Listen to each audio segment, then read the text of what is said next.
ना होगा, और अगर सब मिलकर कोशिश करें तो रास्ता निकल सकता है। राजू के चेहरे पर एक उम्मीद की किरण जागती है।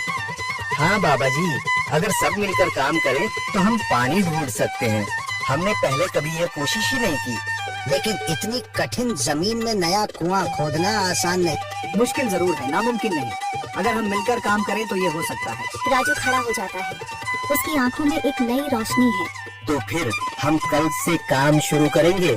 मैं गांव के सभी युवाओं को इकट्ठा करूंगा, हम मिलकर नया कुआं खोदेंगे। यही कहते हुए वह शामू के साथ गांव के दूसरे युवाओं को बुलाने के लिए निकल पड़ता है। कहीं दूर से गरज की हल्की सी आवाज आती है, जैसे आकाश ने उनकी उम्मीदों की गवाही दे दी हो।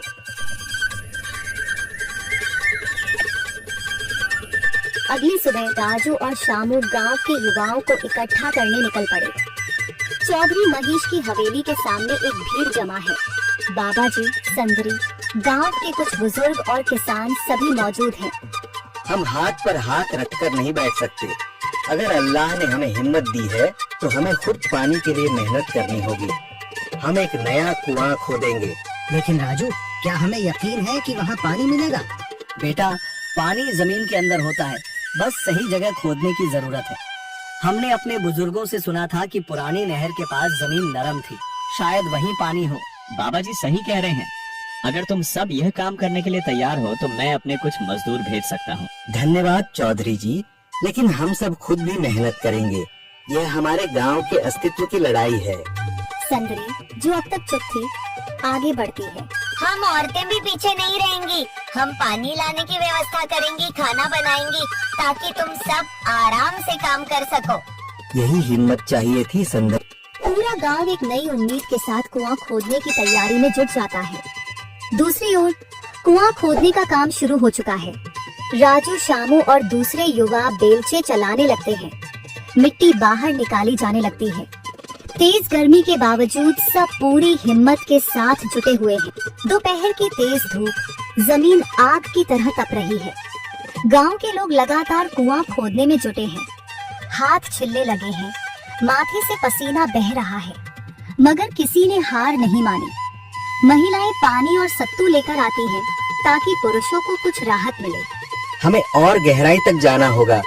अब तक सिर्फ सूखी मिट्टी और पत्थर ही निकल रहे हैं। राजू, ये बहुत कठिन काम है। अगर हमें पानी न मिला? अल्लाह मेहनत करने वालों को कभी निराश नहीं करता बेटा।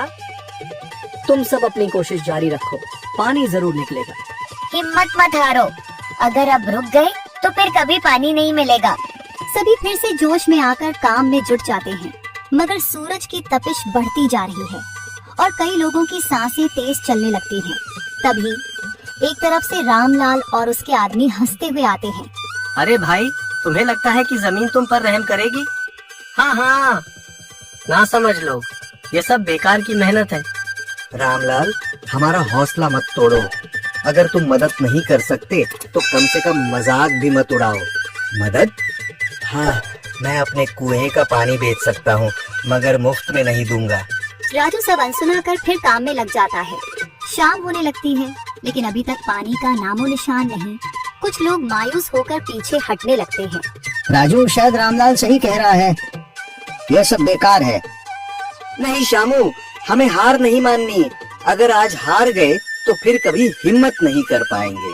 तभी अचानक फावड़ा किसी कठोर चीज से टकराता है। एक अजीब सी आवाज आती है। राजू चौंक कर देखता है और जल्दी जल्दी मिट्टी हटाने लगता है। अचानक एक ठंडी लहर महसूस होती है। सभी लोग दौड़कर आते हैं। जैसे जैसे मिट्टी हटती है, नीचे से गीली जमीन नजर आने लगती है। सब हैरान रह जाते हैं। सुभान अल्लाह, मैंने कहा था ना, अल्लाह हमारी मेहनत को झाया नहीं करेगा। राजू और बाकी सभी जोर लगाते हैं।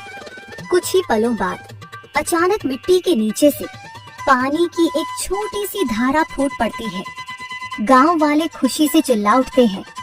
पानी पानी निकल आया। यह अल्लाह की कुदरत है रामलाल, जिस पर तुम्हें यकीन नहीं था। पूरा गांव आनंद से झूम उठता है। लोग एक दूसरे को बधाइयां देते हैं। औरतें दुआ करने लगती हैं। कुछ दिन बीत चुके हैं। गांव वाले नए कुएं से पानी भर रहे हैं, खेतों को सींच रहे हैं और जिंदगी फिर से पटरी पर लौट रही है। मगर रामलाल अब भी अपनी